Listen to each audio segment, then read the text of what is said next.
Bueno, el tema que voy a seguir hablando era acerca de los fondos indexados. Invertir un dinero, un 10% en fondos indexados, por ejemplo. Hasta un 10% yo recomendaría, ¿ya? Porque el otro porcentaje, no el otro, sino que hay otro, tienes que tener otro porcentaje para invertirlo en un poco de capital riesgo. Ya sea un negocio, ¿no? Eh, un negocio que desees emprender. Eso ya cabe a cuenta propia, ¿no? La economía, por ejemplo, de una persona tiene que dividirse en corto plazo, en mediano plazo y a largo plazo. En largo plazo está la jubilación y los fondos indexados, ¿no? Por ejemplo.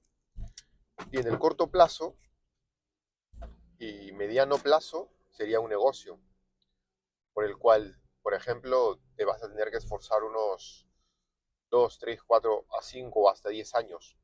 Ojo, porque el de fondos indexados lo vas a dejar, vamos, si empiezas desde los 20 años, por 35 años promedio, ¿ya? Eso es paralelo a jubilación, por supuesto. Por eso es largo plazo.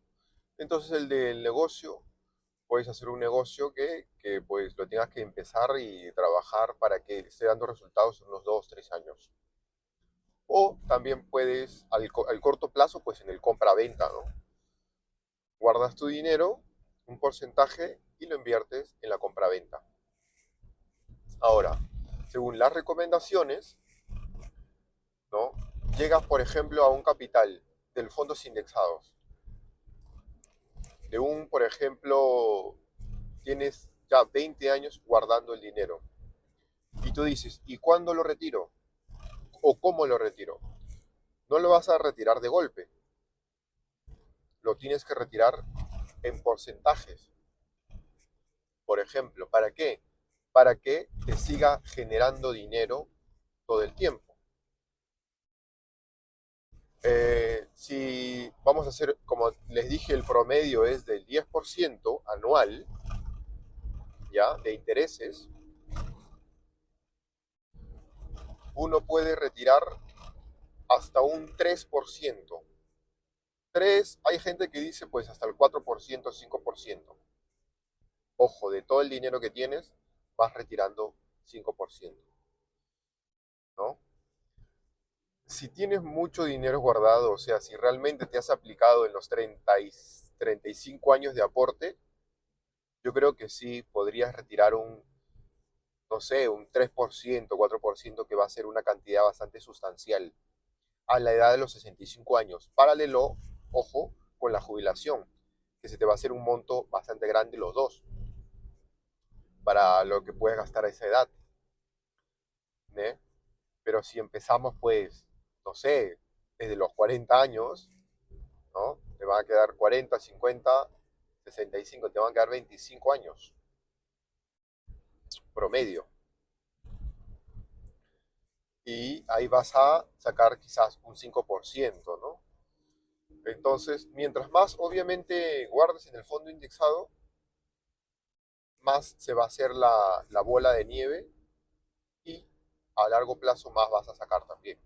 Vas a poder sacar. No se recomienda sacar tanto porque si tú vas a sacar en un año que, por ejemplo, no ha salido buen dinero porque, por ejemplo, has hecho una crisis, por ejemplo, una crisis económica, que vas a tener una ganancia, por ejemplo, de un 5% o de un 4%, pues, y vas a sacar ese año 4%, vas a generar cero, ¿no? Entonces, por eso se saca un promedio de un 3% a un 5%, dependiendo, ojo. Eso también cada persona lo tiene que ir analizando ¿cómo se llama? Sus ganancias, todo lo que genera.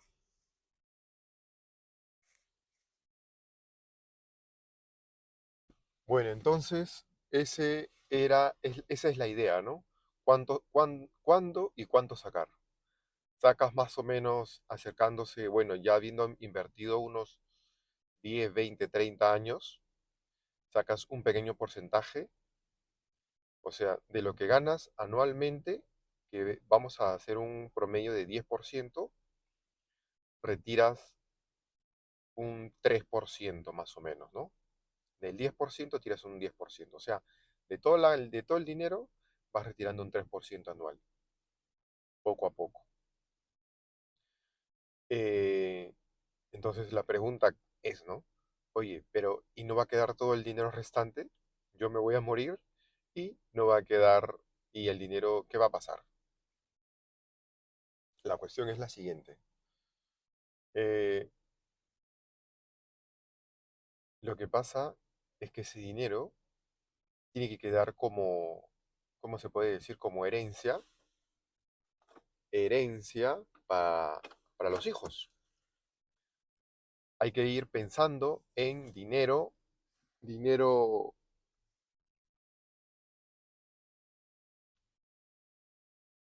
se tiene que ir pensando en el dinero a futuro familiar, ¿ya? Yo estoy diciéndoles esto porque estoy analizando, por ejemplo, cómo es que las familias más poderosas del planeta gestionan su riqueza y su familia. Entonces, ellos siempre dejan un dinero familiar, pero previamente una educación financiera a los hijos, cosa que la mayoría no lo hace. La mayoría no deja una educación financiera desde pequeños y por eso que en la tercera generación se sabe que en la tercera generación se pierden las riquezas. Ojo, las riquezas, ¿ah? No un dinero de, así como de jubilación que estamos hablando. Hay personas que trabajan, se esfuerzan, ¿ya? Crean emprendimientos, negocios grandes, buenas fortunas, pero en la tercera generación eso se va cayendo, pero se va destruyendo, se va despedazando todo eso. Lo que generó la primera generación, ¿no? Los que se esforzaron. ¿Por qué? Porque no hay un historial a largo plazo, o sea, no planifican un historial a largo plazo de economía familiar. Y eso es lo que yo vengo a decirles en este grano de arena, empezando de este punto.